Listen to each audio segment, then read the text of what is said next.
Hello everyone, welcome to True Mother's Tears. My name is Zainab Mahmoud. I'm a grief loss and a parenting coach. If you're just stopping by, please hit the subscribe button and the bell notification to be notified whenever there's a new video from us. And if you've been an existing subscriber, thank you so very much for hanging in there. You have been such a blessing to me, and I pray that I'll be a bigger blessing to you. Today we'll be talking about drowning, and then we're not just going to talk about drowning, we're going to be focusing on domestic drowning. I went for an event this week, and the theme of the event was prevention of drowning in Lagos State.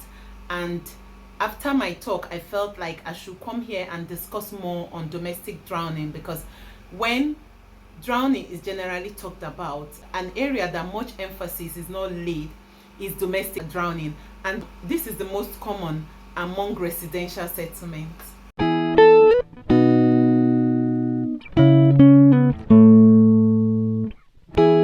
Welcome back. Like I said earlier, we're going to be talking about domestic drowning. What exactly do I mean by domestic drowning? A woman was going out and her little child was crying after her, wanting to go along with mommy. But mommy didn't want the little child to go with her. She wanted the boy to stay with daddy. Daddy wanted the baby to go with mommy. So the boy cried after mommy as she was leaving the house. Daddy thought the mommy would eventually carry the baby, and then he left the baby to follow mommy. Mommy hurriedly left the house, thinking if the daddy sees that she doesn't carry the baby, he will eventually come out to carry the child back into the house. And then she left the baby thinking daddy will carry. Daddy allowed the little baby to follow mommy, thinking mommy will eventually carry him with her.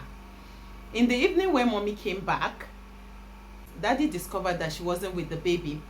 Asked her where the baby was, and that was when they knew that even though the baby followed mommy out, he never came back into the house. Apparently, when the baby was following mommy and mommy ran into the car and left the house, the baby made a detour. There was a reservoir in the compound that was opened, and the baby went into the reservoir, fell, and got drowned.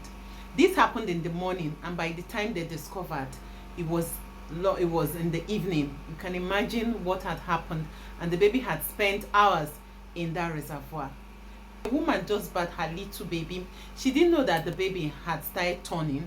You know how it is sometimes when you feel that a baby is not turning, you can just quickly keep the baby on the bed and go do something to come back, because your mind is settled that the baby is not moving. But in this scenario, the mother was not aware that the baby had started turning. So she just kept the baby at the edge of the bed, dashed to go and get some things for the baby. Before she came back, the baby had turned, and on turning, fell into the bath water and got drowned. That is domestic drowning. The third scenario I want to give is a woman was with her baby in the bathroom. She wanted the baby to have fun playing with toys in the water, so she blocked the bath, put the baby inside, turned on the tap, put the toys. The baby had started playing with the toys. She was with the baby. She just wanted to dash to get something and come back. Before she came back, you know, that's when you time yourself, thinking by this time the water would have reached a certain level, not knowing that the pressure became so high and the water got higher than she thought. By the time she came back, her baby had drowned. That is domestic drowning. This kind of drowning and more that happen within our residential environment is what we term as domestic drowning. The fourth scenario I want to give is the one that happened to me directly. I left my baby alone with the brother, not knowing when to go and cook breakfast. I didn't even notice that my baby was not with me. Within a very short period, the little boy went into the bathroom. The bathroom door was open. Nobody knew that the bathroom door was opened. He went into the bathroom. Apparently, he was holding something, a sponge that he was playing with. He dropped it into the bucket. Maybe he wanted to reach the sponge in the bucket, and he fell head into the bucket, and the bucket didn't fall. And that was how my little baby got drowned. So today we'll be talking about different methods that we can use to prevent this kind of drowning, because they are the easiest that happen within our residential area. Take the case of the first one that I gave, of the woman that left the baby. No matter what, in every circumstance, when a little child is leaving the house, even though you are sure that the child is following the mother, as an adult, you have to follow the child to be sure that the adult that you are expecting to carry that child truly carries the child. Imagine if the father had followed that little boy, probably tiptoeing behind the boy, hiding to see if the mother will carry him. He would have known that the mother did not carry, and he would have carried the child before the little baby made a detour to where the reservoir was. So that is very important.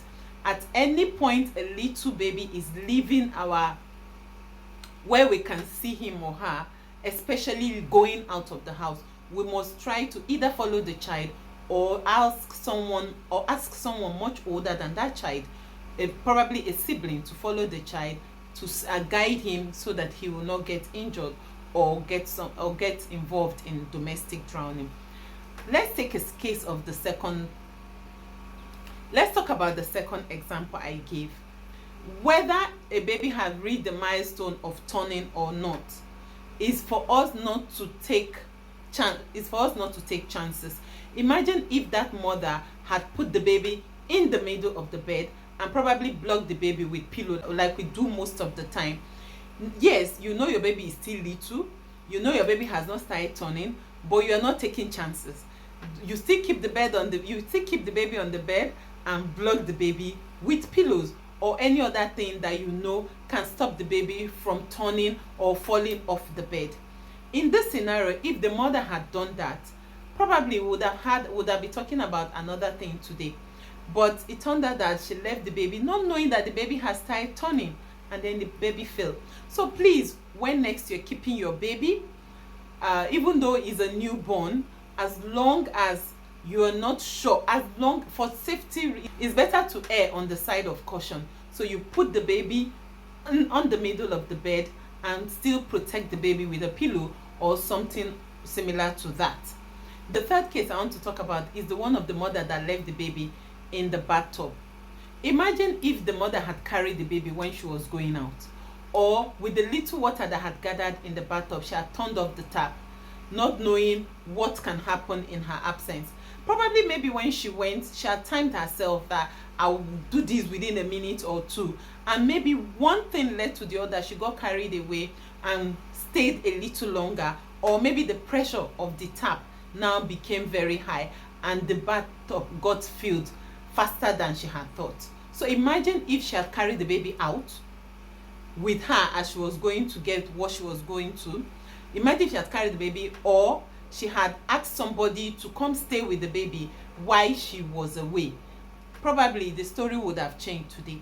So these are the little things that we have to look at whenever there is water and our baby is present. In my own scenario, I discover one, the bathroom door must always be closed, must at every time be closed. When you use it or any other person used it, you have to ensure that the bathroom door is closed.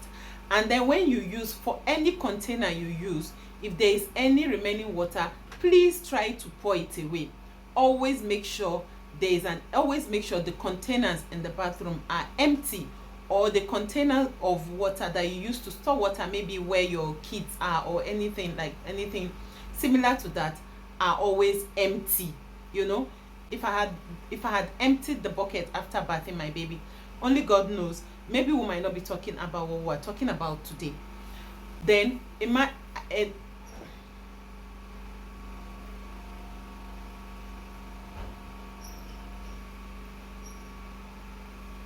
okay. And another thing is, when you have a little baby at home, try to get a bucket that does not have a strong, firm rim. I mean, the bottom of the bucket is very light. Imagine because if you have that kind of bucket and a little child comes playing with it, even if the child falls into the bucket, because the bucket is not well balanced, that bucket will fall with the child, and then the child will have the opportunity to get back up.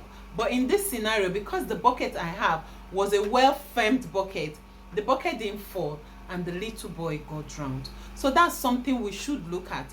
And then again, there are some people, somebody told me of a scenario where a little child fell into a broken sockaway.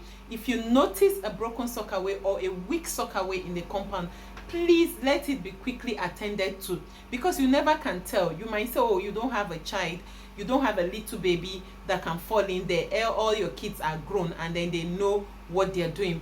You never can tell. Somebody might come in looking for someone, or somebody might come in looking for you, and then the person, or not knowing that the sockaway is very weak, can end up falling into it. So these are things that we need to look at to be sure that our environment is